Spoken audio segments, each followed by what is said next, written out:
Hello students, myself Deepika Prajapati from Computer Department, and today we are going to learn about a new concept in a DWPD subject, call by value and call by reference. So how to use a call by value and call by reference as a variable in a PHP language. So now first, what is call by value and how it works as a variable in a PHP language? So first of all, call by value is also known as a pass by value. So the default behavior for a user defined function in a PHP is call by value. It means that whenever you declare any variable and you call the function using another variable value, that means call by value. Call by value means passing a variable value directly to a function. The call function use the value in a local variable. Any changes to it do not affect the source variable. Call by વેલ્યુનો meaning એવું કહેવા માગે છે કે જ્યારે પણ તમે કોઈ એક વેરિયેબલને ડિક્લેર કરો છો એઝ અ ફંક્શન યુઝ કરીને, તો જ્યારે પણ ફંક્શનને આપણે કોલ કરાવીએ ત્યારે ફંક્શન કોલમાં આપણે કોઈ બીજા જ વેરિયેબલની વેલ્યુને એક્સેસ કરીએ અને એ જ વેલ્યુ આપણા ફર્સ્ટ ફંક્શન ઇનિશિયલાઇઝેશન વેરિયેબલમાં પાસ થાય તો એને આપણે શું કહીએ છીએ? Call by value. તો હું તમને એક્ઝામ્પલ થ્રુ સમજાવું તો વધારે આઈડિયા આવશે. So let's start with example. This is our lecture session number 15 and here the example of call by value and call by reference in a UDF. UDF is nothing but user defined function. So here I have to create a one function. આપણે એક function create કરવું જ પડશે. So here my function name swap, and you very well know how to create a function using a function keyword, and next give the function name. So here the function name is swap, and into parentheses we have to pass a parameter as a variable $a. તો અહીંયા મેં swap ફંક્શનનો use કર્યો છે, જેમાં એ વેરિયેબલને pass કર્યો છે, એની વેલ્યુ મેં આપી છે 10. બટ નાવ હવે જે મેં સ્વેપ ફંક્શનને અહીંયા સ્ટાર્ટ કર્યું છે એને કોલ ક્યાંથી કરાવડાવું છું? એઝ અ સેકન્ડ વેરિયેબલ બીથી. તો બીની વેલ્યુ જે છે 5, એને જ્યારે હું અહીંયા ઇનિશિયલાઇઝ કરાવડાવીશ વિથ ઇકો સ્ટેટમેન્ટ સાથે, તો એની વેલ્યુ અહીંયા 10 છે, છતાં પણ અહીંયા બીની વેલ્યુ જે આપણે ફંક્શનમાં કોલ કરાવડાવીએ છીએ એ જ આપણને રન ટાઈમે મળશે. So this concept is known as call by value. So here I declare as a variable a with its value 10, but the calling function with another value and access the value is equals to 5 as a variable b, and it initialize with echo statement. So given the output as a value of a as a 10. સો આપણને જે 10 value છે એ as a આઉટપુટની અંદર show નહીં થાય, but આપણને આઉટપુટમાં શું મળશે? બીની વેલ્યુ જે છે ઇઝ ઇક્વલ્સ ટુ 5 એ આપણને મળશે. Why? Because B is a actual argument and A is a formal argument. કારણ કે અહીંયા જે આપણે સ્વેપ ફંક્શનનો યુઝ કર્યો છે એમાં જે આપણે એઝ અ પેરામીટર પાસ કર્યો છે વેરિયેબલ એ, બટ એ જે પેરામીટર છે એને જ્યારે આપણે ફંક્શનને કોલ કરાવીએ છીએ ત્યારે આપણે B function as a variable consider થાય છે અને એની value as a actual argument તરીકે રન ટાઈમે પરફોર્મ થાય છે. તો એની વેલ્યુ આપણને શું મળશે? 5 મળશે. સો આ જ પ્રેક્ટિકલ હું તમને આના પાછળ પરફોર્મન્સ તરીકે બતાવું છું, એટલે વધારે આઈડિયા આવશે. તો આ જે આપણો કન્સેપ્ટ હતો એ કોલ બાય વેલ્યુનો હતો. હવે નેક્સ્ટ આપણે જોઈએ call by reference. So call by reference means passing the address of variable where the actual value is stored, and the call function uses the value stored in the passes address. Any changes to it do affect the source variable. Pass by રેફરન્સનો concept શું છે કે જ્યારે પણ તમે કોઈ વેરિયેબલને declare કરો છો એની આગળ કોઈ n% વેરિયેબલ જે ડિક્લેર કરેલો છે એની બિફોરમાં તમે કોઈ n% ઓપરેટર યુઝ કરો છો ત્યારે એ શું ઇનિશિયલાઇઝ કરશે? અનધર, એટલે કે રેફરન્સ. n% ઓપરેટર આપણે જ્યારે યુઝ કર્યા ત્યારે એનો કન્સેપ્ટ સ્ટડી કરી ગયા હતા કે n% એઝ અ રેફરન્સ તરીકે યુઝ થાય છે, અને પોઇન્ટર માટે પણ આપણે n% યુઝ કરીએ છીએ. તો પોઇન્ટરનો મિનિંગ શું થાય? Pointer is nothing but it consider as a hold address of another variable. So પોઇન્ટરનો કન્સેપ્ટ જે છે એ શું કહે છે કે હોલ્ડ કરે છે બીજા વેરિયેબલનું એડ્રેસ. સો એને ડિક્લેર કરવા માટે જે આપણે એન પર્સનનો યુઝ કરીએ છીએ એ જ ઓપરેટરને આપણે કોલ બાય રેફરન્સની અંદર યુઝ કરવાનો છે. સો here now you show in this image, તમે અહીંયા જોઈ શકો છો કે અહીંયા હવે જે આપણે વેરિયેબલ પાસ કર્યો છે એઝ અ પેરામીટર તરીકે, તો એની આગળ મેં એન્ડ પર્સન યુઝ કર્યો છે. નાવ હવે જે એન પર્સન મેં યુઝ કર્યો છે એઝ અ રેફરન્સ તરીકે, તો એની વેલ્યુ જે હવે a ઇઝ ઇક્વલ્સ ટુ 10 છે એ કન્સિડર થશે. વાય? બિકોઝ ફંક્શન કોલ ભલે આપણે એઝ અ બી કરાવડાયું છે, બટ એઝ અ રેફરન્સ તરીકે એટલે કે કોઈ બીજા જ વેરિયેબલની વેલ્યુ લેશે. તો અહીંયા બીની 5 છે, તો પણ રેફરન્સ તરીકે આપણે કોની કન્સિડર થશે અહીંયા a is equals to 10 because we use the operator and before the using pass the parameter in a parenthesis.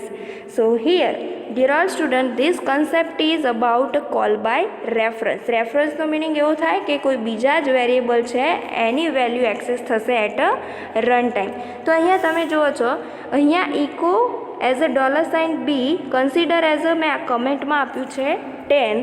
તો 10 વેલ્યુ પહેલાં આપણે જ્યારે પણ પરફોર્મ કરીશું ત્યારે એઝ અ 10 કન્સિડર કરશે. તો અહીંયા તમે જુઓ છો કે આ રીતે તમને આઉટપુટમાં મળશે એઝ અ 10 વેલ્યુ. બટ જ્યારે હું b ઇઝ ઇક્વલ્સ ટુ 5 કર્યા પછી બીને પહેલાં પ્રિન્ટ કરાવડાવીશ એન્ડ ધેન કોલ કરાવડાવીશ ફંક્શન એઝ અ બી, અને પછી એને ઇકો સ્ટેટમેન્ટ સાથે એક્સેસ કરીશું તો આપણને શું મળશે? પહેલાં 5 એટલે કે જે પહેલાં આપણે અહીંયા કરાવડાવ્યું છે એઝ અ બીમાં 5 એન્ડ ઇકો સ્ટેટમેન્ટ સાથે ઇનિશિયલાઇઝ કરીને એક્સેસ કર્યો છે. So first given a value as is equals to 5 and then given a 10 and next પછી આપણને મળશે 10. તો આ જે આપણા કન્સેપ્ટ હતા એ call by value and call by રેફરન્સના હતા. Okay, thank you. So now let start as a practically perform same example in a PHP. Now let's start as a practically perform our lecture session 15, and now in this practical video we are going to perform the concept about call by reference and call by value in a user defined function as a UDF. So first declare a function and here give the function name. So I have declare as a function name as a swap and write down pass the parameter within a parenthesis. So here our parameter pass as the function swap as a $a. So now $a is equals to 10 is nothing but assigning the value of our variable and this variable as a return a. Now a is nothing but our variable declaration and this variable declare pass using the function swap, and now call this function swap b. So declare a b containing the value 5. So b containing a value as a 5 and swap b is nothing but calling the function use the variable b and now echo initialize variable b and remove the return a. સો અહીંયા શું કહેવા માગે છે કે મેં અહીંયા swap ફંક્શનનો use કર્યો છે જેમાં પેરામીટર પાસ કર્યો છે એઝ અ એ, જેની વેલ્યુ મેં 10 આપી છે. ત્યાં કન્સિડર વેલ્યુ કઈ થશે એટ અ રન ટાઈમે? $bની. તો એ જે આપણો વેરિયેબલ એઝ અ સ્વેપ ફંક્શનની અંદર પેરામીટર પાસ કર્યો છે જ્યાં એઝ અ વેલ્યુ આપણે 10 આપી છે, બટ સ્વેપ ફંક્શનની અંદર જ્યારે આપણે સ્વેપ ફંક્શન કોલ કરાવડાવીએ છીએ ત્યારે આપણે બાઉન્ડ કયો વેરિયેબલ કરાવડાવીએ છીએ? એઝ અ બી. સો બીની વેલ્યુ જે 5 છે એ કન્સિડર કોણ કરશે? વેરિયેબલ એ, અને એને આપણે ઇકો સ્ટેટમેન્ટ સાથે એઝ અ એક્સેસ કરીએ છીએ બી વેરિયેબલને. સો વેરિયેબલ એને જ્યારે આપણે કોલ કરીએ છીએ ત્યારે એ શું કરશે? બીની વેલ્યુ એક્સેસ કરશે. So here sorry my mistake at run time. So write localhost and give the file name. So value as a output 5. સો અહીંયા બીની વેલ્યુ કન્સિડર થાય છે એઝ અ કોલિંગ ફંક્શન સ્વેપમાં. તો સ્વેપ ફંક્શનમાં જે આપણે વેરિયેબલને કોલ કરાવડાવીએ છીએ એઝ અ બી, એ બી વેલ્યુની અંદર જે આપણે પાસ કરીએ છીએ, બી વેરિયેબલમાં જે વેલ્યુ 5 પાસ કરી છે એ કન્સિડર કોણ કરે છે? એઝ અ એ. નાવ તો આ કન્સેપ્ટ થયો આપણો કોલ બાય વેલ્યુનો. હવે આપણે કયો કન્સેપ્ટ યુઝ કરવાનો છે? Call by reference. તો રેફરન્સ જ્યારે આપણે યુઝ કરીશું ત્યારે જ્યારે પણ આપણે પેરામીટર પાસ કરીએ છીએ વિધિન અ ફંક્શન, તો ત્યાં આપણે શું કરી દેવાનું હોય છે? એન્ડ પર્સનનો યુઝ કરવાનો હોય છે. સો એકચ્યુઅલી જે આપણે સ્વેપ ફંક્શનમાં એ ડિક્લેર કર્યો છે એઝ અ કઈ આર્ગ્યુમેન્ટ કહેવાશે? Formal argument. So here comment and this is the formal argument. અને જ્યારે આપણે ફંક્શનને કોલ કરીએ છીએ અને ત્યાં જે આપણે વેરિયેબલને પેરામીટર એઝ અ પાસ કરીએ છીએ એને આપણે કહીશું actual argument. So here A as a formal argument and B as a actual argument. So now let's perform with a call by reference concept in UDF. UDF stands for user defined function. So હવે આપણે રેફરન્સનો use કરીએ તો અહીંયા બે variable લીધા છે A and B and function use કર્યું છે એઝ અ સ્વેપ ફંક્શન. તો હવે જે આપણે એની વેલ્યુ જે છે 10 એને એઝ અ રેફરન્સ તરીકે આપણે કોલિંગ ફંક્શન જે છે સ્વેપ એઝ અ બીમાં પાસ કરાવવાની છે. તો એની વેલ્યુ 10 છે. એ 10 વેલ્યુ જ્યારે પણ આપણે એઝ અ સ્વેપ ફંક્શનને કોલ કરાવડાવીશું બીમાં, તો ત્યારે 10 વેલ્યુ આવે એના માટે આપણે એક ઓપરેટરનો યુઝ કરીશું અને એ ઓપરેટર જે છે એ એન્ડ પર્સન છે. તો કોલ બાય વેલ્યુ કમ્પ્લીટ કર્યો. હવે આપણે કોલ બાય રેફરન્સ માટે સ્વેપ ફંક્શનની અંદર જે પેરામીટર યુઝ કર્યો છે $A, એની આગળ હું રાઇટ ડાઉન કરી દઈશ operator and. So here the first define a function as a function keyword, then give the name of function swap and write any parameter with the operator and person within a parenthesis, and now call this function using a swap and. now હું તમને paint દ્વારા સમજાવું રેફરન્સનો concept. Suppose અહીંયા હું as a A variable લઉં છું and then અહીંયા હું એઝ અ બી વેરિયેબલ લઉં છું એન્ડ મેમરીમાં જ્યારે પણ એ વેરિયેબલ અને બી વેરિયેબલ કન્સિડર થાય છે ત્યારે બીની વેલ્યુ જે છે 5 છે એને જ્યારે આપણે કોલ બાય વેલ્યુથી આપણે પરફોર્મ કરી તો જે બીની વેલ્યુ 5 છે એ જ આપણી એની વેલ્યુ કન્સિડર થઈ હતી. So A and B consider as a 5 at a time same. એટલે કે એ જ વખતે એ અને બીની વેલ્યુ શું થઈ જતી હતી? સેમ વેલ્યુ થઈ જતી. Y? because we use the concept of call by value. So whenever we define any variable at a time in a memory using a value, that it consider a same value at that time. now હવે એની જગ્યાએ હું 10 આપી દઉં છું તો as a reference તરીકે શું consider કરશે? એની વેલ્યુ 10. વાય?